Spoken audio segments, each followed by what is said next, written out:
Hey everybody, this is Stephen Ramsden. I'm the director of the Charlie Bates Solar Astronomy Project and the Sunlit Earth nonprofits. What we do is teach people about sunlight and sunlight in nature, as well as solar astronomy and all sorts of cool space things. We're active in 27 countries and we've been registered in the state of Georgia and with the federal government since 2008. Our goal is to get people more interested in nature and looking at the world around you and seeing just how things work and seeing all this beauty and understanding it a little better. And we hope to make it so where more folks take the time to take care of nature and keep it well preserved for the next generations. So I was asked to talk a little bit about birding and how important it is to me. And that's what we're going to do. So, what is birding? Um, Birding is going out and looking at birds, basically. Anywhere you can see them, they're everywhere. Today's world, people look down at their phones mostly, and they're always doing this and texting and everything, and nobody looks up anymore. There's so many beautiful and wonderful things to see if you just take the time to look around. And today's world is full of stresses. Everybody's trying to make a living. Everybody's got problems here and there.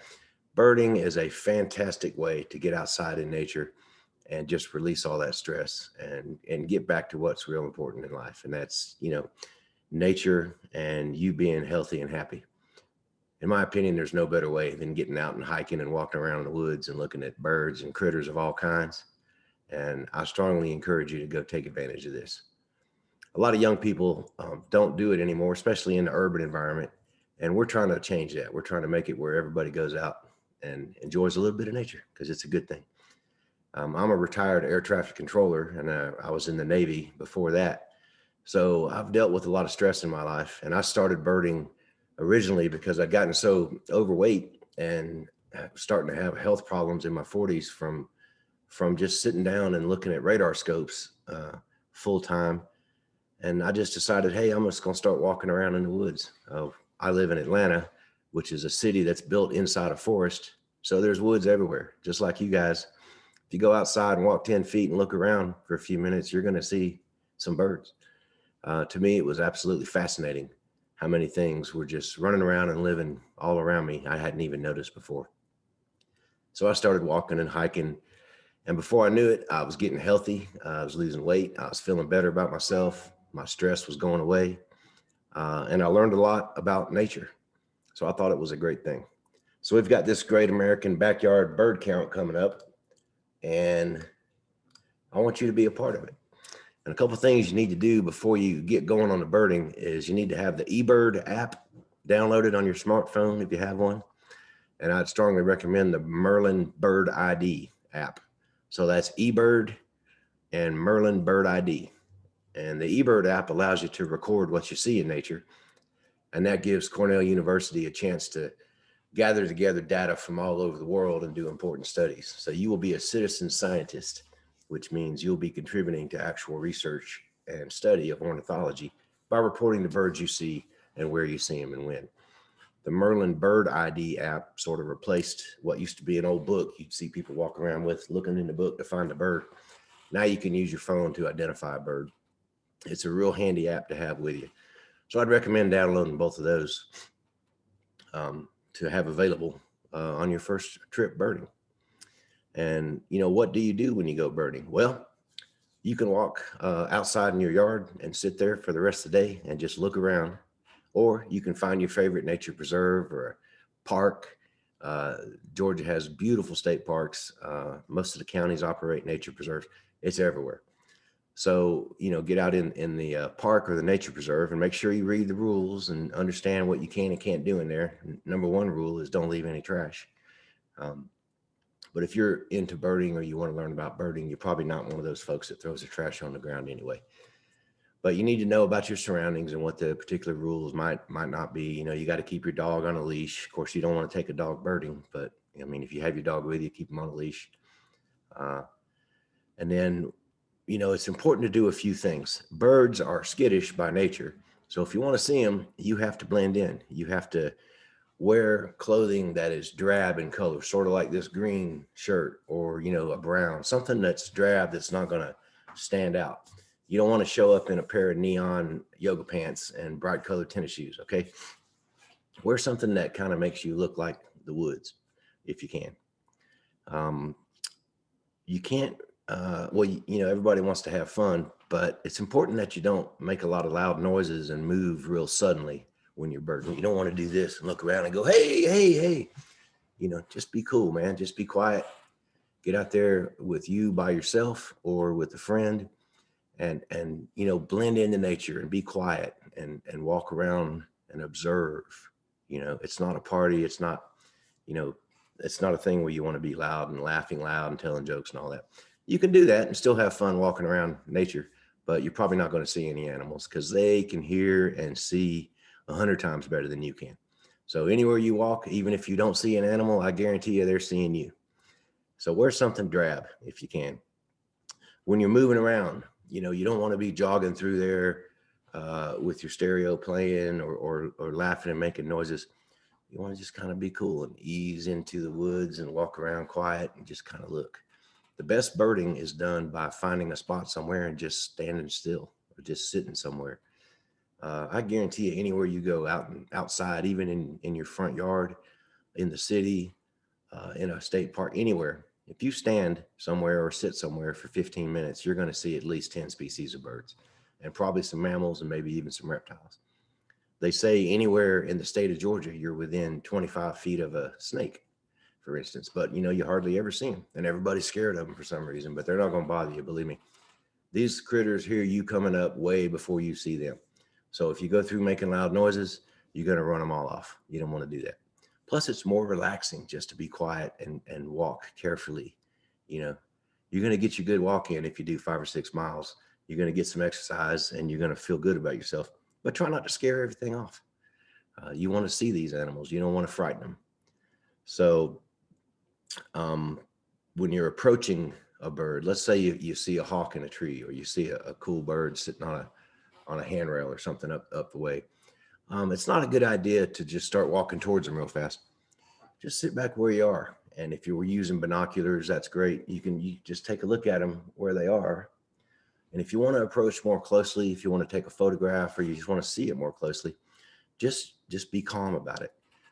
If you have the opportunity to not walk straight at the bird, you'll be a lot more successful. So if you can kind of walk over this way and not really look in the eyes of the animal, you'll have a lot more luck getting close to them. Because these are not stupid creatures. They know what's going on, and these birds have survived for 30, 40 million years. They've been around a lot longer than we have. And they've evolved to a state where they know predators and they know when there's danger. So if you walk right towards them and you're looking in their eye like that, they're going to hit the road, man. They're going to take off and you're not going to see them as well. So some people will even maybe do a zigzag if they have a really cool bird like a great blue heron or a red-tailed hawk or maybe even an osprey or something along those lines. Just approach it carefully. These birds are wild animals and they protect themselves with their senses. If you're wearing some kind of cologne or something that smells, or you're eating a garlic hamburger, they're going to smell it half a mile away and you're not going to get close to them. So we want to be quiet. We want to dress in drab clothing and we want to approach carefully. And really, like I said, find a spot and just stand there for a few minutes. That's how you see the birds. Generally, when you're moving in the woods, all the animals are waiting to see what you're going to do. So you're probably not going to see anything. Walk a little ways, find you a nice spot and sit there and look for a while. Make sure you record what you see on eBird while you're doing it too. So as far as binoculars go and birding scopes and maybe cameras, those things are all cool and you can use them while you're birding. You don't have to spend a fortune on any of this. You can just use your phone and take a picture if you want to. If you want to get a cheapy pair of binoculars to start out with for under $100, that's great. If you want to spend $2,500 on a pair of Zeiss binoculars, that's also great. But having a pair of binoculars will let you see 8 or 10 times the closeness of the animal and you'll enjoy yourself more, but it is additional weight to carry. So you don't have to use anything. You can just use your eyeballs if they still work. Mine aren't working as good as they used to, but If you want to carry some light binoculars, then that's great. Most birders will have a pair of binoculars with them. A lot of birders will carry what's called a birding scope, which is a long tube that sits on a tripod, and they'll be looking through the scope. That's a little more advanced and a little harder to operate, but it gives a closer view. Me in particular, I'm a photographer, so I like to carry my camera gear with me. So I wrap my lens and my camera in camouflage so the birds can't see it. And then I'll have a tripod and I'll just carry it on my shoulder when I'm walking. But still, even with that, you got to make sure you don't have any bright colors, loud noises or anything like that. And when you set up your little camera, be considerate of the other people around you, because there's probably going to be a lot more people with binoculars or just walking and looking than there are people with cameras. So you want to, be considerate of the fact that other people are also trying to enjoy the nature, and you don't want to scare the animal. So just be cool about it. Like I say, just be gentle when you put down your tripod. Don't block everybody's view by getting in front of them. Enjoy it, but help everyone else enjoy it too. And the birding community is a great bunch of people. It's amazing to me how all these different type folks, that normally don't hang out together in the city or whatever, you get them out in the woods and everybody drops all that stuff. Everybody wants to be friendly, and it's a good community to be involved in. I've met some of the best friends I've ever met out in the woods birding. So of course, if you're worried about your safety, just take somebody with you or go in a group. I've never had any run-ins in the woods with anybody, but of course I'm 6'2" and 300 pounds, so people don't usually approach me. But when you're first getting used to doing it, go with your friend. Instead of running and jogging through a park and tossing your water bottle and playing your music and listening to your cell phone, leave all that junk at home and just walk or jog, but just walk through the park and hang out there and look around and see what's going on. I promise you'll enjoy it.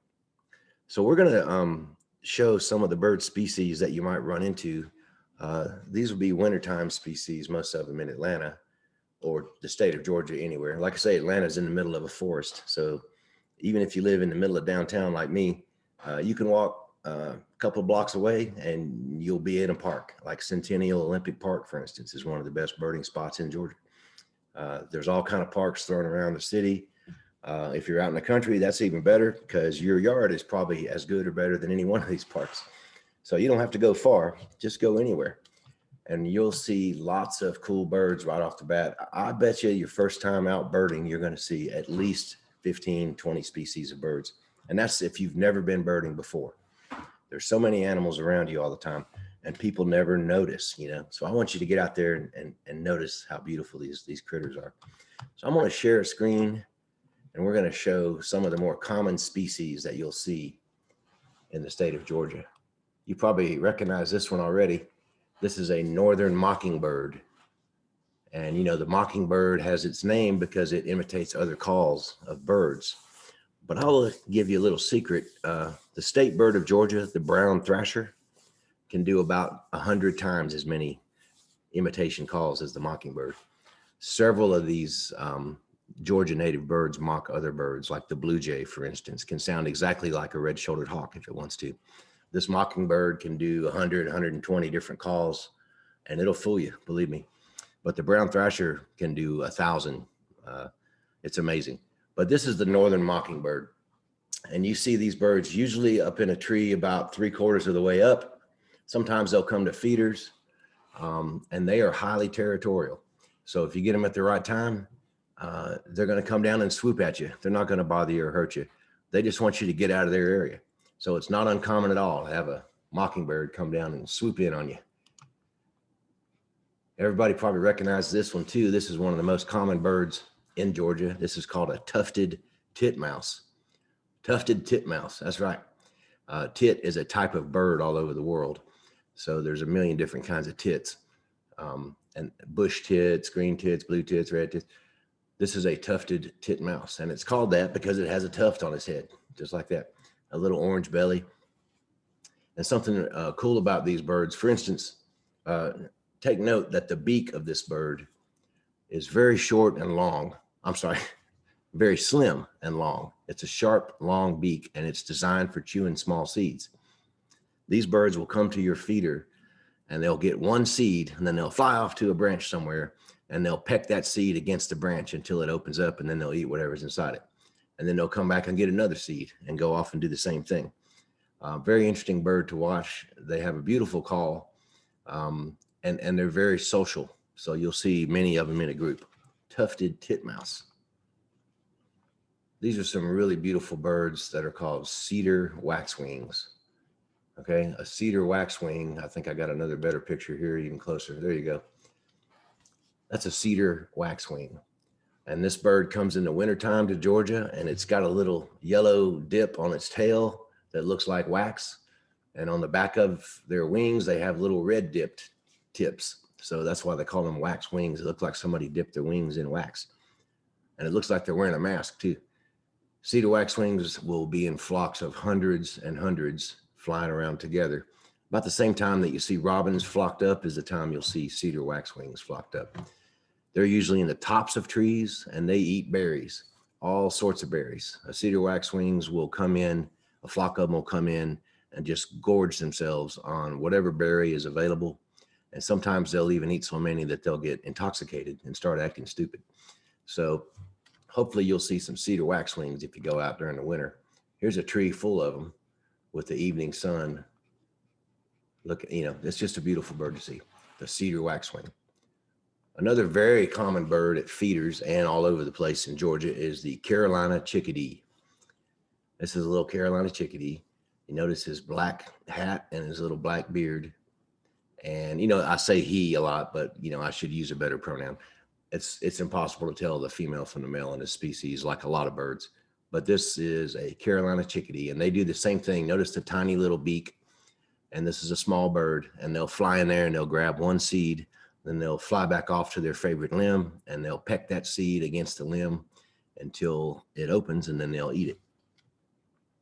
Carolina Chickadee. This is another very common bird in the state of Georgia, and I'm hoping that you'll see all of these birds that I'm mentioning right now. This is a white-breasted nuthatch, and this one is sitting on the side of a tree like they always do. This bird walks up and down the trees upside down. So it's very easy to recognize them because they're the only ones that are going to be walking down a tree upside down. And it's got a white chest and little blue wings, and it's also got a tiny little beak. They call it a nuthatch because nuthatch is a family of birds, and they'll grab a seed and they'll also fly off and just peck at it until they open it up. And you should be able to see these nuthatches pretty much everywhere you go in Georgia. Here is one of the most beautiful birds in the state. Everybody takes them for granted because there's so many of them, but this is a northern cardinal. And your grandparents or maybe some older folks that call them redbirds. So this is a redbird, and people love the cardinal. It's a beautiful bird. The female cardinal is a little more drab, but it's still a very, very beautiful bird. This is another male cardinal, the bright red one with the black mask. That's the male. And notice the difference in the beak size on these cardinals. These beaks are thick, okay? And they're made for grabbing big seeds and crushing them. That's what cardinals do. Let me see if I can play this video for you. Maybe not. Anyway, that's the northern cardinal. Let's see if I got a picture of the female somewhere. Well, we'll get back to that. Male northern cardinal. They're everywhere. These are usually the first birds at the feeder in the morning and the last birds at the feeder at night. They have a wonderful set of calls. They can also mimic different calls. And you'll probably see this bright red bird as one of your first birds you notice because they're really easy to spot and they're pretty sociable with people. So let's keep going. This is another very common bird in Georgia, and this is the winter colors of this bird. This is the American robin. And this robin has a bug in its mouth, and it's about to go to probably take it over to its babies or take it to its mate or something. But these birds will eat worms, seeds, berries. They'll eat anything. That's why they're so successful.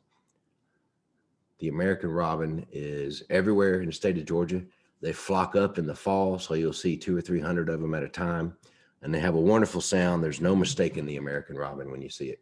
So I'm hoping you'll see one of those. Oh, here's back to the northern cardinal. And this is a male and female northern cardinal feeding a baby in a nest.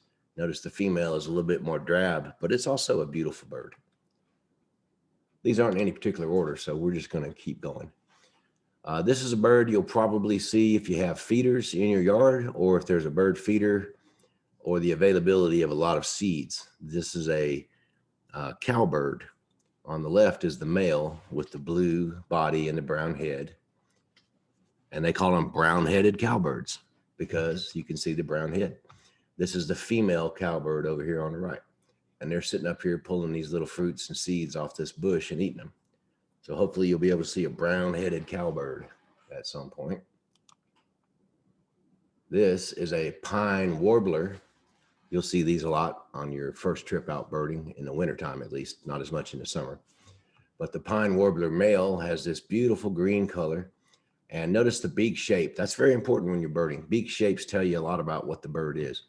This bird's beak is designed to eat insects and pull grubs out from under tree bark. And that's what most of the warblers do.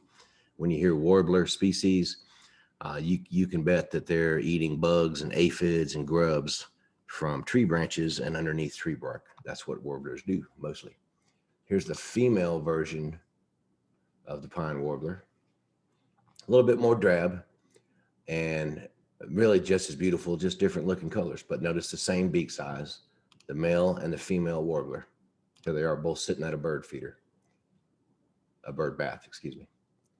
One of the most common birds that people notice when they're walking around parks is the great blue heron. You've probably seen this bird if you've ever been to any pond around your house or any park that has a lake in it. These great blue herons, there's usually one or two on every body of water that you go to. Thank goodness. And hopefully there always will be. Hopefully we won't run them off. But the great blue heron is a survivor. It's been in its present form for about 30 million years. It eats anything it can get in its mouth, usually crawdads, small fish, sometimes ducklings, small birds. I've seen them snatch dragonflies out of the air. I've seen them eat rats, muskrats, mice, snakes. Anything this bird can put in its mouth, it's going to try to eat. That's why they're so successful, and that's why they're all over the place. This bird exists on every continent on Earth except Antarctica, and it's hardy and doing well. So this is the great blue heron. Hopefully you'll see one of those the first time you go birding. There's a female cardinal with a leaf in her mouth. We'll move on. Here's an American robin down in the grass eating a little, looks like a grub of some kind, maybe a small worm. Here we are back to the Carolina chickadee. You'll see these all over the place. They're usually in groups of 3 or 4. Another tufted tit mouse. Here's that white-breasted nuthatch we spoke about. And remember, they'll be walking upside down the tree. Very unusual. It's the only bird I know of that does that. It always walks upside down the tree. Here's a tufted tit mouse eating a damselfly. How about that? There's another great blue heron. You've probably seen these on your local ponds. Beautiful, beautiful birds. They look a lot larger than they really are. If you ever pick one up or have to rescue one, like I've done a few times, these birds weigh almost nothing, and their bodies are mostly feathers. Like all birds, when you see a bird, about 2/3 of that bird is feather, and about 1/3 or less of it is actual body and bones. So that's a great blue heron. This is one of the most common birds in the state, red-shouldered hawk. And right now, the red-shouldered hawks, this is wintertime right now, the red-shouldered hawks will be in pairs usually on branches, and you'll see them just getting ready to mate up and have their little babies in the spring. So right now is a great time to see red-shouldered hawks flying around together. And I don't know if you noticed in this photo, but just to the left of the red-shouldered hawk, there is a mockingbird yelling at the hawk.